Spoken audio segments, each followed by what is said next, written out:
Bruchim haboim. Welcome everyone. We're about to begin Be'ezras Hashem to get on Daf Pei Ches Amud Aleph, starting with Pei Zayin Amud Beis, 8 lines from the bottom. The Tana of our Mishnah stated when you have a gazustera, a balcony that is over a body of water, one cannot draw water from the body of that water, let's say a nahar underneath it, because that's going to be a karmelis, and you're going to then draw water up to your balcony, which is a reshus hayochid. Therefore, the Tana says the eitzah is that you can make a hole of daled al daled tfachim on the floor of the balcony, and then make a mechitza of either asar tfachim above the hole or beneath it, whereby you'll have then the dimensions of reshus hayochid. Then we say gud achis mechitzta, and we say the wall that you just made of dalid by asara tfachim goes all the way down to the bottom of this body of water, whereby the entire area now becomes a reshus hayochid, where you draw water and lower the bucket from that area all the way up to you is all a reshus hayochid.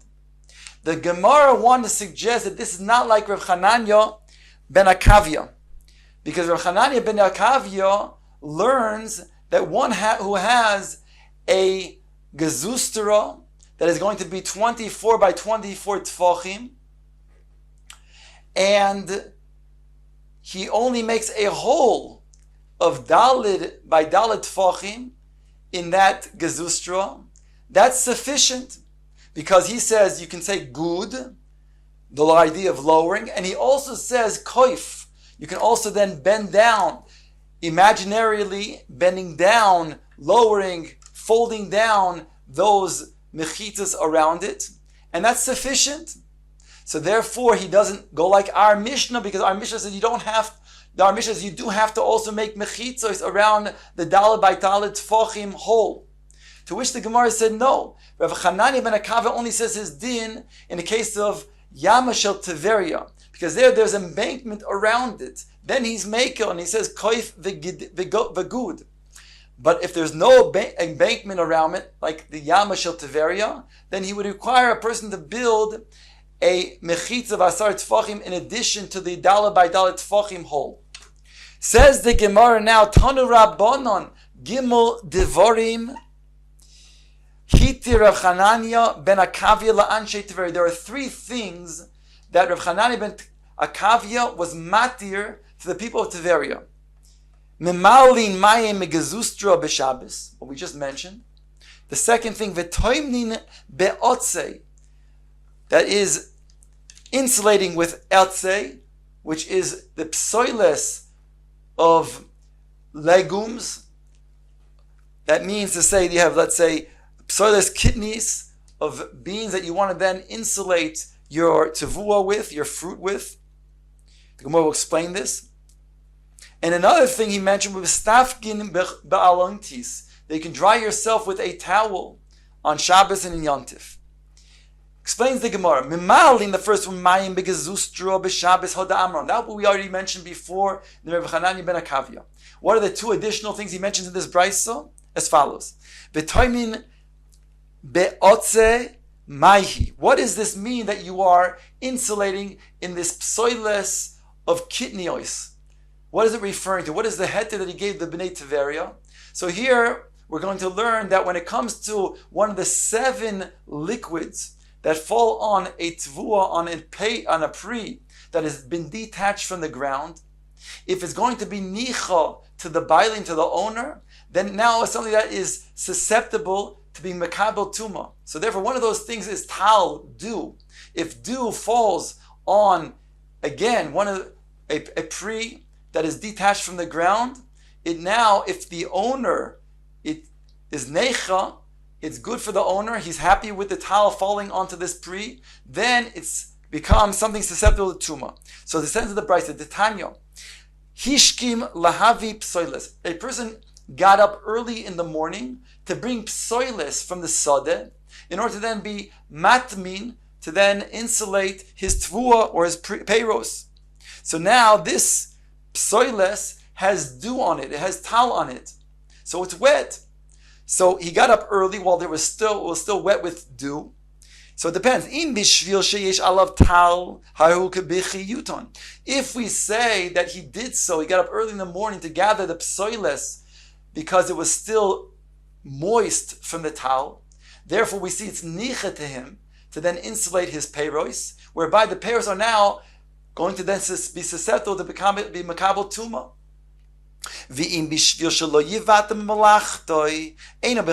However, if he got up early in the morning, not because of the tal, but because it was more convenient for his workday to then take the psoilis from the sada earlier on, even though it has tal, then it's not necessarily nechet to him, and therefore it will not be machshir the peiros from becoming for tuma.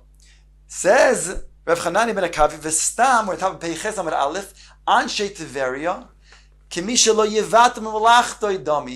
the Stam, people of Tiveria, are people who do not want to then mevatel their melacha, and therefore if they get up early in the morning to gather in the psoiles, to be matmin their tvua, it's not because it's necha to them, and therefore, even though it then causes the fruit that it's insulating to become wet, is not going to then mikabel tuma. The third halacha, mistafkin be'alointis maihi. What does it mean that you can dry yourself with a towel? Says the Gemara Titania, it brings the following brisa, mistapeg odam be'alointis umeinicha bechaloin. A person can dry himself off. He went into a cold bath, either on Shabbos or on Yom Tov, and now he wants to dry himself off with a towel. He can leave that towel, which is now wet from his drying him off, and he can put it in a chaloin. In other words, he cannot carry it because we'd be choishes. According to this Tana, he might then wring it out and be over the Isser of kibus on Shabbos or on Yontif. But he can place it in a chaloin. That's going to be sufficient. We're not worried that he's going to wring it out if he puts it in a chaloin over there in the bathhouse. V'lo yimserena la'olayrin.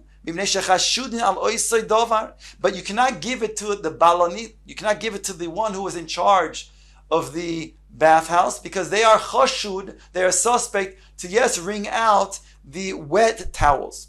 Rabbi Shimon argues on the Tanakama, and he says you don't have to then only put it in a chaloin in the bathhouse. You can even bring it in your hands, and we're not worried that you're going to wring it out because you're not makbid on such a towel.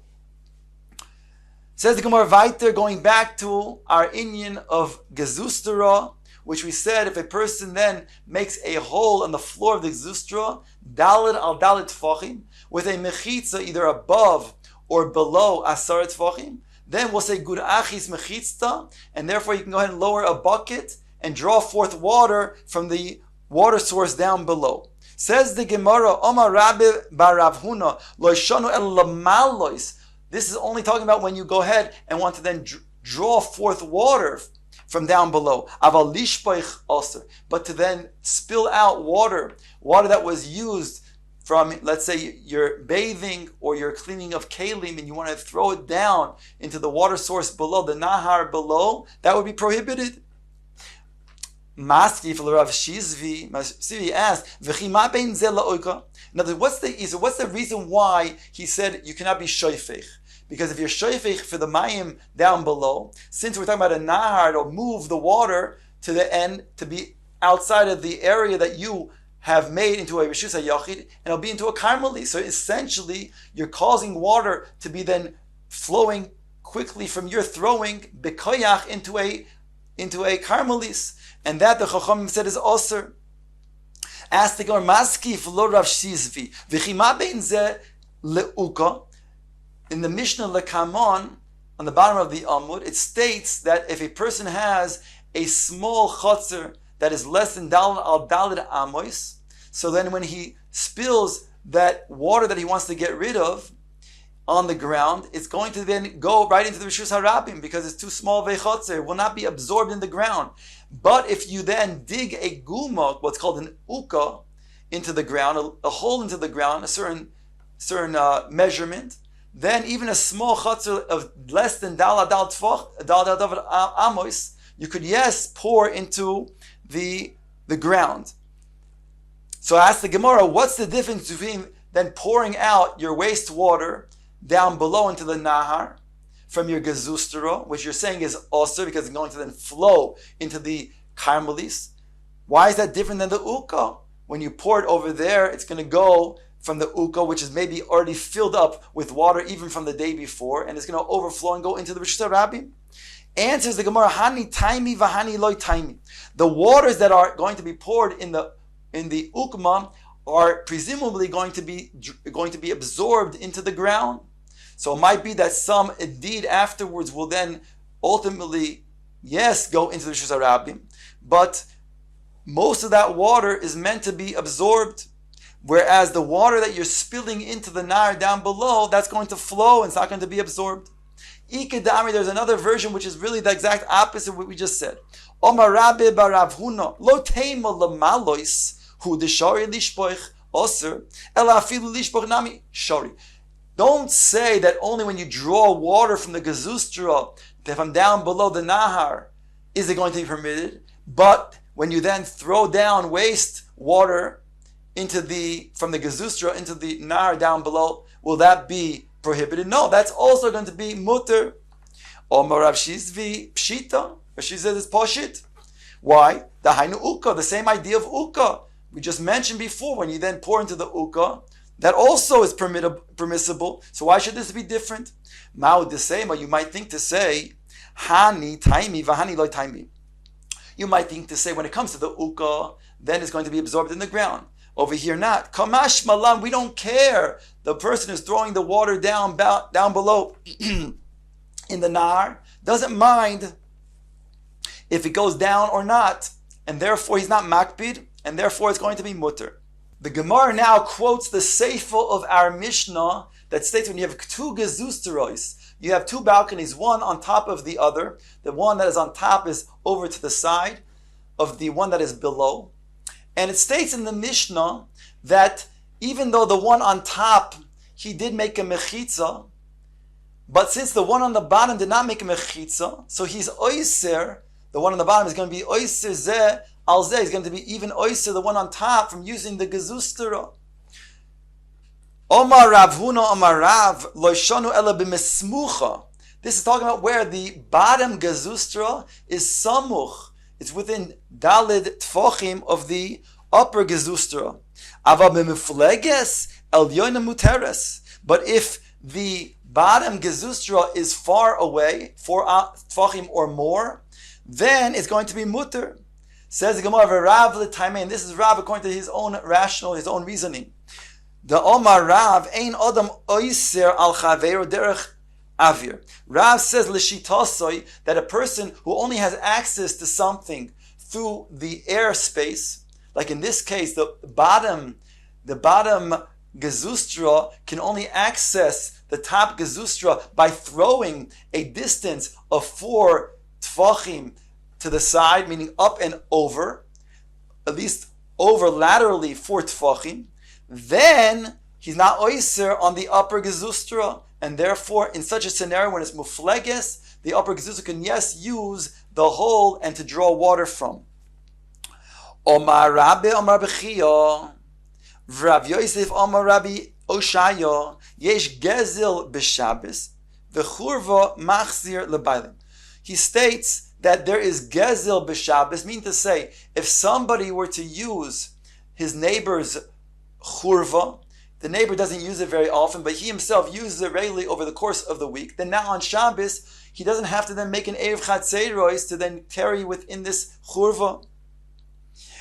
But it goes on to say, the churva machzir lebaylim. But when it comes to then a churva that was used, now comes Shabbos, you have to return it to the bailim, which implies that you would, yes, have to make an Erev Chatzeiros. Ask the Gemara, Hagufa Kasha. We have a stira within the words themselves. Amris, first you said yesh gezel b'Shabbos al makanya. You said that there is gezel when it comes to the churva, but he uses it regularly, even though it belongs to his neighbor who does not use it very much. When it comes to Shabbos, he doesn't have to make an Erev Chatzeiros. So therefore we say there's gezel when it comes to the inyan of this churva. And therefore he's kaina. On the other hand, you just said, v'churva machzir lebaylim. Alma loikanya. The churva that he did use, you have to return it to its owner, and therefore you would have to make Erev Chatzeros, which implies that you were not koine. Answers the Gemara, Halchi Kamar, this is what he meant to say. Yesh din gezel b'Shabbos. There is a din of gezel referring to the hashava of a gezela on Shabbos. So even if he did use his neighbor's churva, nonetheless, when it comes to Shabbos, he has to return it, so to speak. He has to, yes, make an Erev Chatzeros if he wants to use it on Shabbos. Ketzad, the churva machzir lebailim. That's what it means when it says afterwards, by a churva, you have to be machzir lebailim. You have to do hashava, it belongs to the bailim, and therefore you would have to make an Erev Chatzeros. Omar Rabbi said, umuzbinan ashmaitzin. We can ask on this halachic discussion from the following. It states in the Mishnah, it says, Shtei gezuz dorois zulamala mizu. When you have two balconies, one above the other, and one is above the other is over to the side, the one that's on top is not directly above, but it's to the side. V'chi amris yesh din gezel b'Shabbos amaya surois. Why would it be also? If you say that there's a din of hashavas ha-gezela, to return the gezela, here the Gemara understands that the bottom gezustera has been using the upper gezustera to draw its water. And therefore, come Shabbos, according to this, what we're saying is that he has to be meishiv the gezela. He has to meishiv the gezela, whereby it really should belong to the upper gezustra to be able to be used. So why does it say that it's osir? Answers the Gemara Amrav Sheishes Hachab my askina kigon sha'osu mechitza b'shutfis. No, what we're talking about in our Mishnah of two gezusteros is that the upper gezuster that made a mechitza around its hole on the floor was joined by the bottom gezustra in this mechitza. They joined together to create, to build this mechitza. So both of them have equal rights to the mechitza. And therefore, even if the upper one does indeed make the mechitza, sort of, right, it has the mechitza by him, but the bottom one is going to be oyser on him. That's what the Mishnah says. Ihochi asked the Gemara, if that's so, then ki asu la tachtoina nami. Why is the Mishnah mashma only because the bottom one did not make the mechitza? It was mashma that if the bottom one made the mechitza, we're not oyser on the top one who made the mechitza. So why does the Mishnah state if the top one makes the mechitza and the bottom one doesn't, then he's oyser? Is mashma the bottom one does also make a mechitza, then he's not oyser? Answers the Gemara, no. Kivon the osu l'tachtoina goli gali daita.